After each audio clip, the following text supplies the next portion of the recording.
Kalau saya mengamati burung kenari induk yang saya persiapkan untuk saya ternak, itu sebenarnya itu mudah. Mengamatinya itu jangan di pagi hari atau siang hari, tapi malam hari pas tidur. Oh, kelihatan ya Pak ya? Kelihatan. Jadi kalau burung bermasalah, dia nafasnya akan sentik-sentik. Nah, biasanya ekornya jedit-jedit. Nah, itu bermasalah. Apa istilahnya manfaatnya untuk ini loh, kesuburan dari induk telurnya. Oke. Jadi di saat nanti burung dikawinkan, jadi induk yang telur yang dihasilkan itu tidak cuma 1, 2, tapi paling rendah targetnya 4. Wah, mantap. Nah, dan itu ngisi. Ya. Dan ngisi semua kalau bisa. Ngisi ya, semua. Gitu ya. Nah,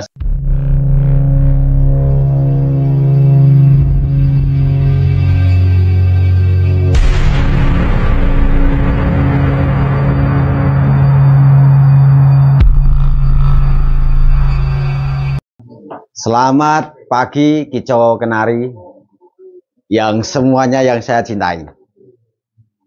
Perkenalkan, saya adalah Pak Puji.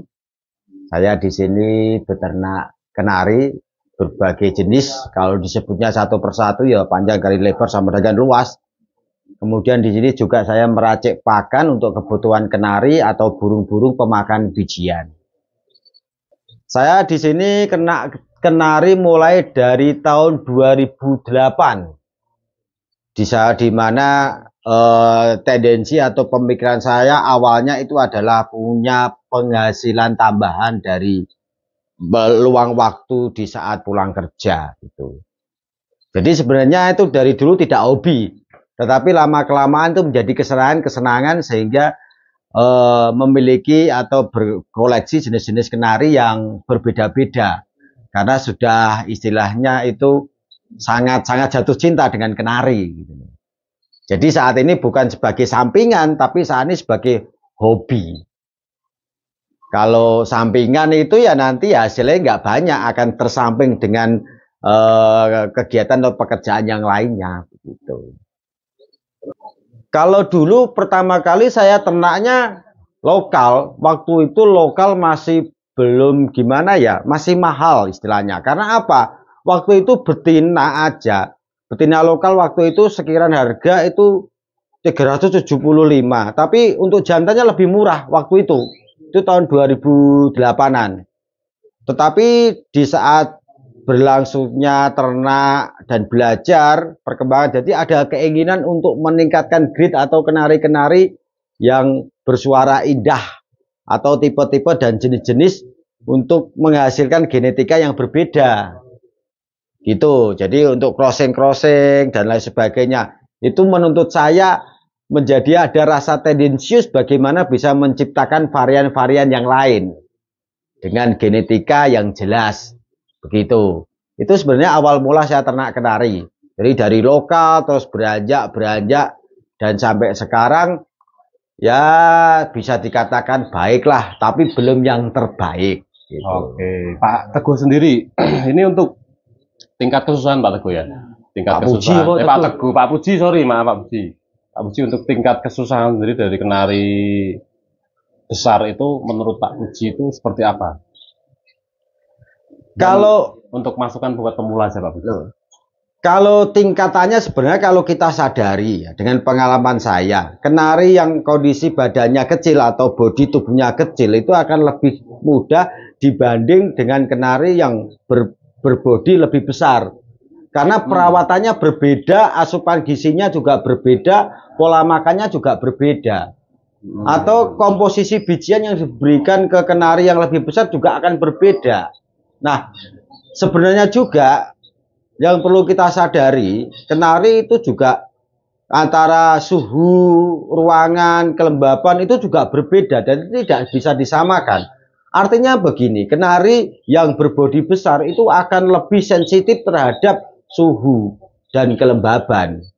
Jadi tidak semudah apa yang dikatakan ternak kenari yang berpostur besar gampang itu gitu ya. Gampang, susah itu sebenarnya. Iya, betul. Itu perlu apa ya istilahnya, lebih intensif lah dalam perawatannya. Kalau hanya sekedar katakanlah ternak, ya bagi pemula-pemula cukup belajar dari lokal dulu aja. Itu dari yang muda ya Pak ya? Wah, dari yang muda. Supaya nggak kaget juga Pak Puji. Betul. Ya, Pak. Itu untuk Pak Puji. Kalau teman-teman ibaratnya ada kendala sakit seperti itu kan banyak ya kenari mania yang masih belum paham ya Pak Puji ya dengan kendala sakit seperti mungkin meriang, mungkin sekarang kan marak juga penyakit kaki Pak Puji ya. Nah. Kaki terus pilek segala macam itu untuk impor sendiri. Jenengan itu biasanya untuk penyakit-penyakit itu mengatasinya seperti apa Pak Puji? Itu sebenarnya mudah. Dari pengalaman saya, penyakit kenari itu yang sangat riskan itu ada dua. Penyakit nafas dan juga kaki. Lah, nyilet itu terkait ada pernapasan. Jadi pola makannya itu terganggu. Nah, untuk kaki sebenarnya sangat mudah. Ini saya biasa memakai Killer V. Oh ini buat kaki ya Pak ya? Ya, tapi caranya juga harus lebih tahu lagi, tidak hanya dioles, tapi sebelum dilakukan dioles, alangkah baiknya dibersihkan dulu dengan air atau alkohol, kemudian baru dioles ini. Nah itu manjur, dan itu harus dilakukan secara kontinu, tidak hanya sekali dua kali. Betul. Itu dipantau. Karena begini, penyakit kenaki kenapa harus diatasi? Karena kalau tidak diatasi, burung itu tidak bisa melangkah atau bertengger. Akhirnya apa? Tidak mau makan. Setelah tidak mau makan, akhirnya terjadi kurus. Bisa dikatakan bahasa keren di dunia burung ya nyilet. Akhirnya apa? Mati. Nah, solusi yang tepat untuk obat kaki kenari ini saya memakai Killer V. Ini Pak Puji juga jualan juga pakai juga ya? Juga pakai juga. Ya. Coba dibuka Pak Puji kayak apa bentuknya Pak Puji? Pakai. Wah ini baru ini. Yang lama nggak ada. Oh ini yang lama Pak Puji ada nih. Oh ya ini. Yang lama nih. Bentar. Nah. Ini didekatin kamera Pak Puji, dekatin kamaranya Pak Puji. Nah, ini teman-teman tahu juga. Killer V. Ini saya percaya untuk kesembuhan kaki kenari saya jika sakit pakai Killer V. Mana teman ini solusi juga teman-teman ya. Ya. Jadi tapi harus tahu cara pemakaiannya. Harus benar juga. Ya. Kalau nggak benar ya percuma aja. Ya, Pak ya. Ya. Jadi gimana Pak Puji? Saya memakai ini salep Killer V ke burung saya jika sakit itu kan. Yang pertama dilakukan tadi kebersihan kaki terlebih dahulu dan ini dioleskan. Kalau biasanya saya ini 3 kali, jadi secara lebih baiknya 4 kali secara terus menerus, jangan sampai jeda. Tetapi biasanya saya 3 hari, jadi pagi, kemudian siang dan sore. Itu secara terus menerus. Kontinu ya Pak ya? Ya, tidak ada jeda. Artinya kalau sehari ini dikasih, besoknya dikasih lagi. Oke. Nah, yang perlu diperhatikan di saat kaki burung itu sakit, itu jangan diberi asupan yang kandungan proteinnya tinggi. Seperti contoh telur puyuh. Iya, oke Pak. Atau biji-bijian yang kandungan proteinnya tinggi.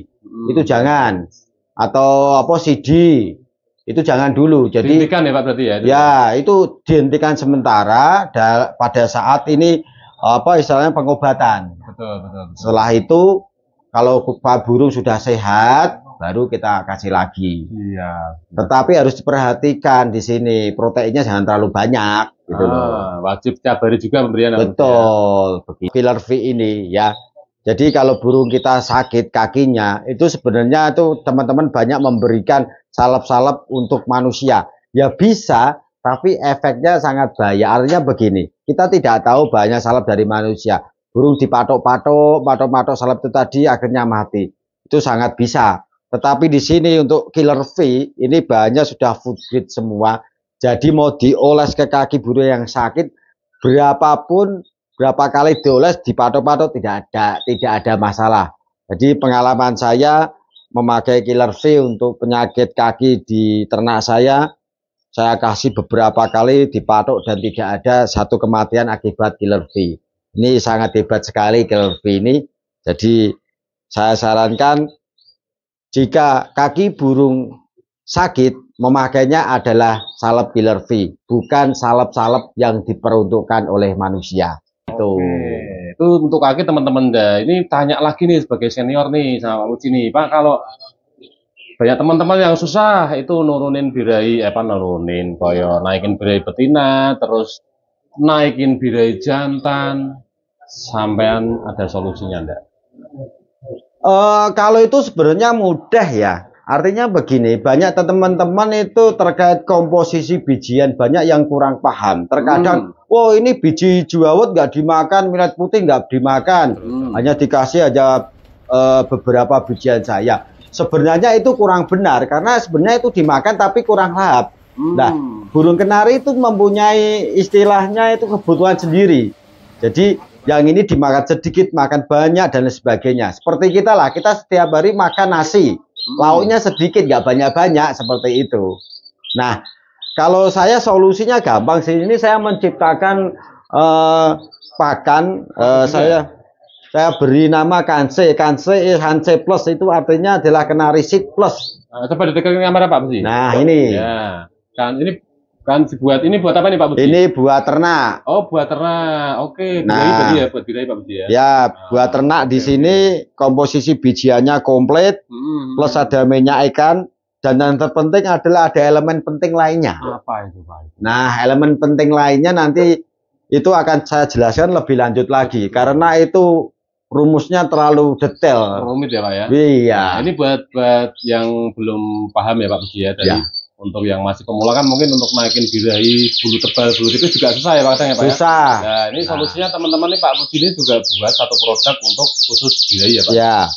Dan biasanya untuk setut artinya burung-burung muda yang sudah siap agar cepat itu usia umur sekitar 7-8 bisa ditambahkan yang ini. Apa itu Pak tuh? Ini saya namakan BMS. BMS itu adalah Black Magic Seed. Jadi ini isinya hanya biji niger dan biji sawi. Tetapi yang saya sampaikan di sini bukan hanya biji, tapi kandungan elemen pentingnya itu loh. Sehingga kesuburan dari betina itu lancar, terus birahinya muncul.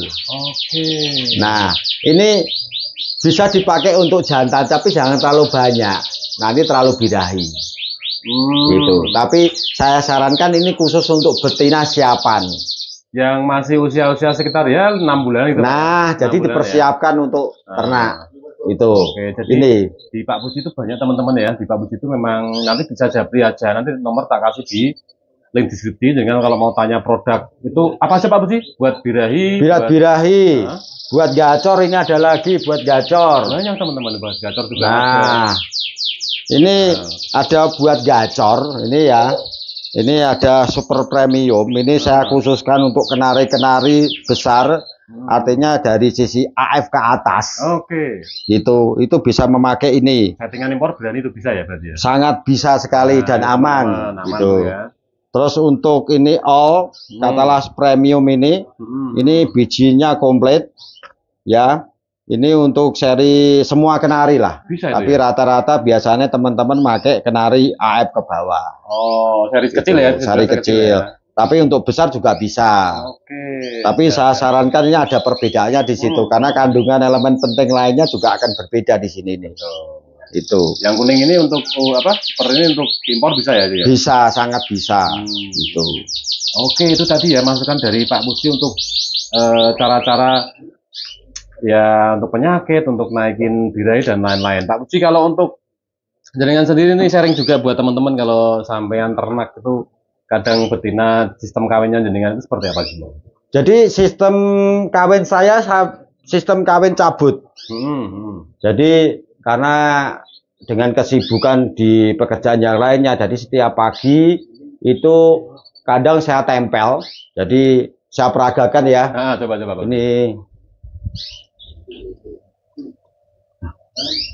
Oh, ditempel dulu ya. Nah, ini kadang biasanya saya tempel begini. Ini saya tempel. Nah, kita pantau kalau jantan sudah gacor, betina sudah posisi mau kawin. Nah, ini tinggal kita buka. Kemudian siap. Biasanya saya tinggal sudah. Pak. Biasanya saya tinggal.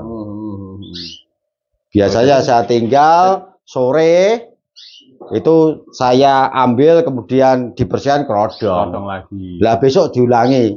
Sampai telur kedua biasanya sudah tidak saya kawinkan. sudah fokus ke peneluran ya Pak Puji? Betul sekali. Nah, ini tanya lagi.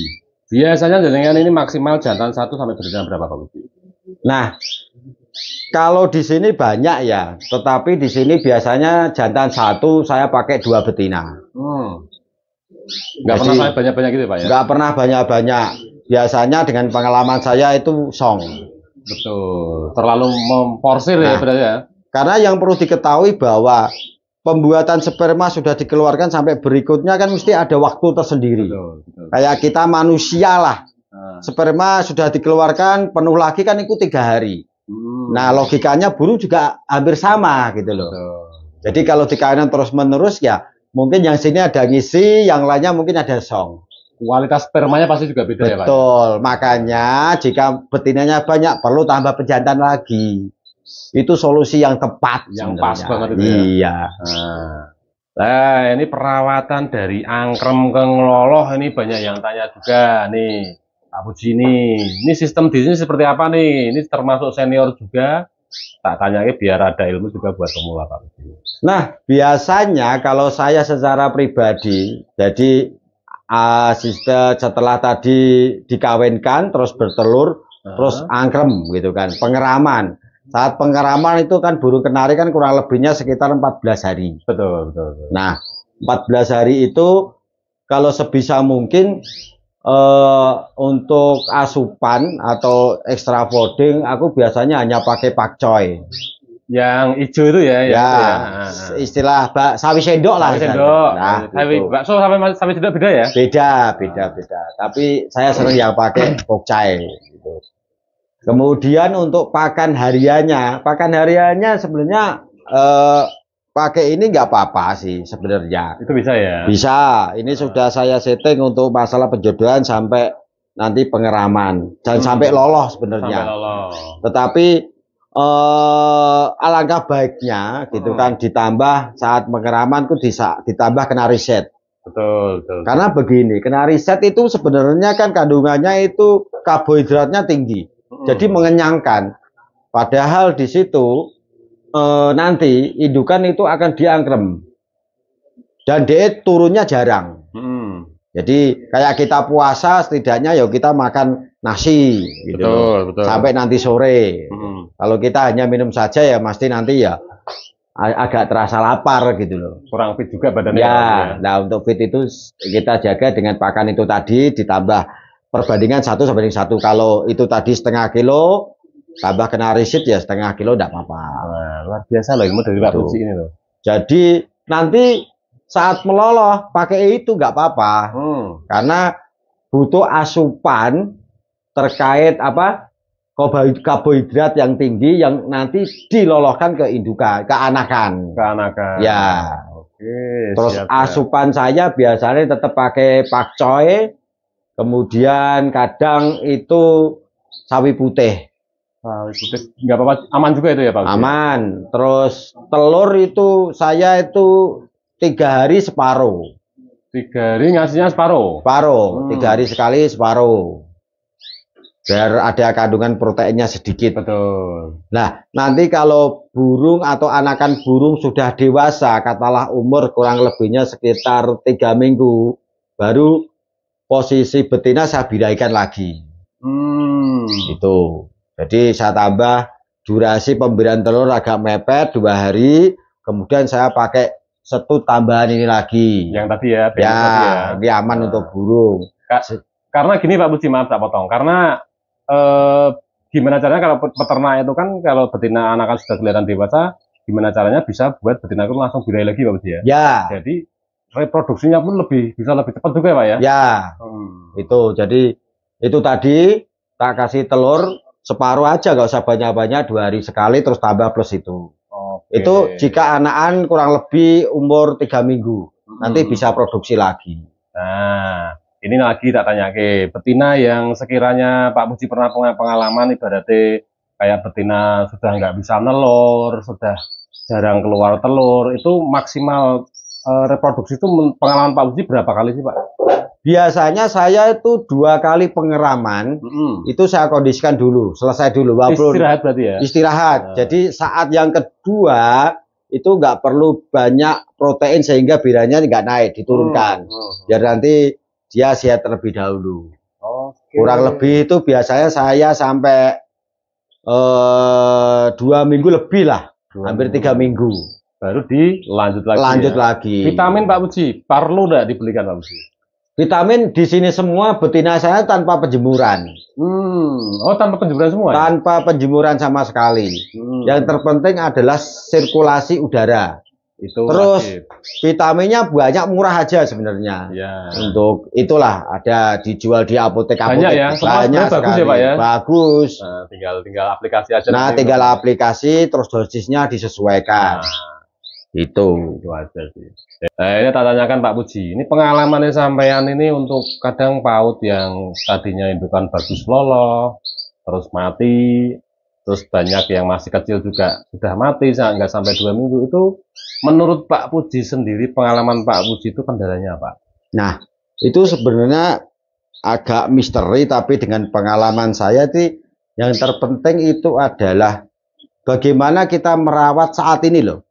Burung mau dikawinkan, asupan apa yang dikasih sehingga bisa mencetak telur yang lebih baik. Nah, karena hubungannya itu dengan proses saat bertelur.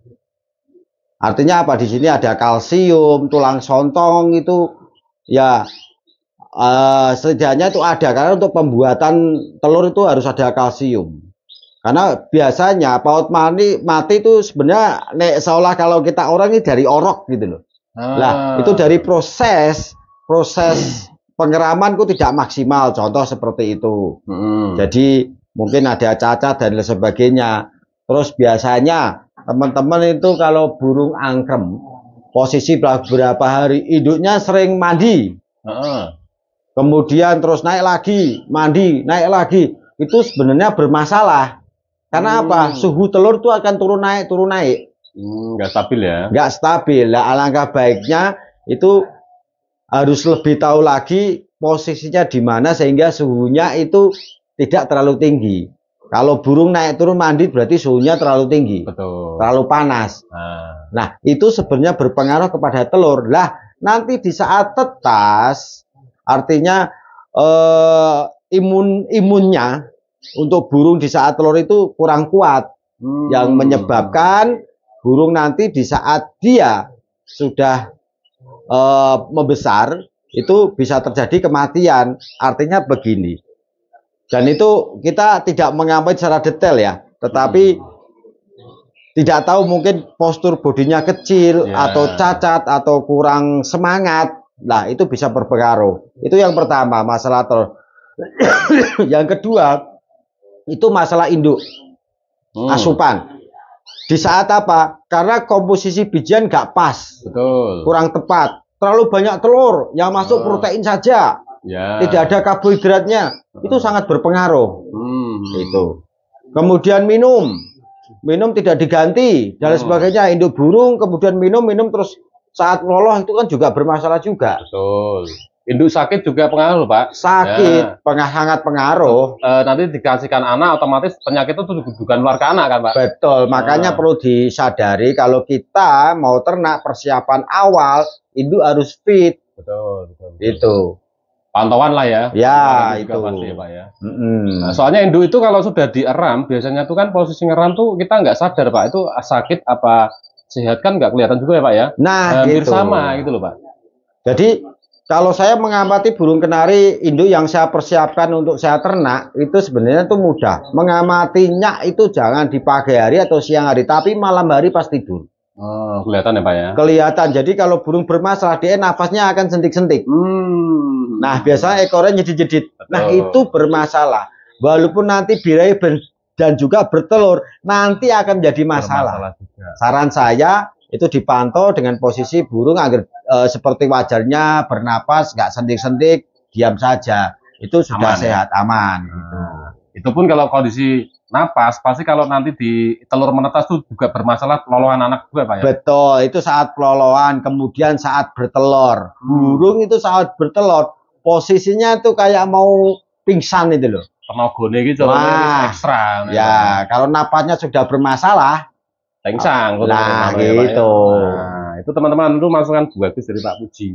Nah, ini ada lagi juga Pak Puji, kemarin banyak yang tanya, nek manuk impor ki katanya kok susah ya Mas, kadang mabung nggak selesai-selesai, terus kadang kawinnya susah. Itu nek pengalaman Pak Puji untuk impor yang rawalan susah itu pernah ngalamin ya Pak Puji? Nah, ya saya pernah mengalami, malah terjadi satu kematian sebenarnya, tetapi di situ saya nggak putus asa. Sebenarnya itu begini, itu adalah pengalaman atau tingkat perawatan kita itu burung besar dan burung kecil tidak disamakan, tidak bisa disamakan gitu loh. Harus burung besar harus intensif, harus diperhatikan secara terus menerus dari berbagai hal, pakan, suhu, asupan dan lain sebagainya. Harus perhatikan ya Pak ya. Iya, itu yang harus perhatikan. Terus masukan dari Pak Puji sendiri Pak, itu untuk burung-burung kayak gitu gimana Pak Puji yang habis mabung terus nggak gacor-gacor, tuh pengalaman Pak Puji sendiri masukannya seperti apa? Apa perlu diberikan pakan khusus? Apa gimana Pak Puji? Kalau pakan khusus sebenarnya ada, tetapi sebenarnya gini, saat burung mabung sebenarnya itu jangan sampai dijemur. Kalau menurut pengalaman saya tidak pernah jemur, tapi hanya saya angin-anginkan di pagi hari. Kemudian kalau burung itu sudah bodolnya, mabungnya kurang maksimal, biasanya saya kerodong. Kemudian saya buka angin-anginan, besok saya kerodong lagi. Kalau sudah mulai tuntas, untuk durasi kerodong saya kurangi. Oh, malah dikurangi ya Pak? Saya kurangi. Sering dibuka berarti malah? Sering dibuka, karena biasanya kalau dikerodong itu nggak selesai-selesai masalahnya. Gitu. Itu pengalaman saya. Kalau burung besar itu. Iya. Bisa dibilang kalau dia sudah selesai tuntas, kita buka kerodong lebih fresh juga ya Pak? Ya. Karena kadang para penghobi atau yang mempunyai burung besar itu biasanya overprotective. Terlalu sayang. Terlalu sayang, jadi takut mati. Terus perlakuannya over. Betul. Jadi terjadi seperti kematian dan sebagainya. Gitu.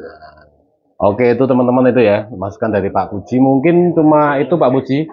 Tadi kalau yang butuh seperti pakan obat-obatan Pak Puji juga buat sendiri malah Pak Puji ya? Saya buat dan saat ini masih dalam proses eksperimen buat untuk apa itu Pak? Kesuburan dari betina. Keren itu. Itu belum rilis ya? Belum, ini masih dalam tahap eksperimen, sudah kurang lebihnya 6 bulan. Itu bentuk pakan apa vitamin Pak Puji? Itu bentuk serbuk. Jadi nanti dicampur air minum. Jadi pemberiannya nanti secara berkala, itu istilahnya manfaatnya untuk ini loh, kesuburan dari induk telurnya. Jadi di saat nanti burung dikawinkan, jadi induk yang telur yang dihasilkan itu tidak cuma 1, 2, tapi paling rendah targetnya 4. Nah, dan itu ngisi. Dan ngisi semua kalau bisa. Ngisi ya, semua. Gitu ya. Nah, semoga aja nanti kalau memang udah rilis, teman-teman bisa. Akun Facebooknya apa Pak Puji? Akun Facebook saya Pak Poeji. Yang sering upload untuk produk untuk burung ya. Akun mana nih? TikTok, Facebook apa ini? Ya biasanya saya lebih ke Facebooknya. Ya kalau WA, TikTok itu belum. Teman-teman lah ya yang main ya. Ya main teman-teman. Tapi siap kalau ada masalah tentang ternak, saya bisa memberikan solusi. Nek jika sharing ya. Ya jika teman-teman tuh kesulitan untuk ternak atau kesulitan memberikan asupan pakan dan lain sebagainya, ya siap konsultasi saya. Luar biasa itu. Ini salah satu senior juga di Kudus dan ketuanya breeder Kudus Bu. Ini bro, luar biasa nih, nggak sembarangan loh, ini orang tak ambil gambarnya itu. Oke, mungkin itu aja Pak Puji sharing kali ini sama teman-teman. Nanti kalau teman-teman mau yang ada yang tanya, nanti bisa lanjut ke Japri Pak Puji aja ya. Oh, langsung aja nggak apa-apa. Nah, nanti tak kasih nomor WA-nya. Nanti kalau mau tanya masalah pakan, masalah kesusahan dalam beternak, dalam rawatan, Pak Puji siap membantu ya Pak ya. Oke, mungkin itu aja. Terima kasih Pak Puji. Semoga sukses terus ya. Terima kasih untuk semuanya. Salam Kenari Mania. Salam Kenari Mania.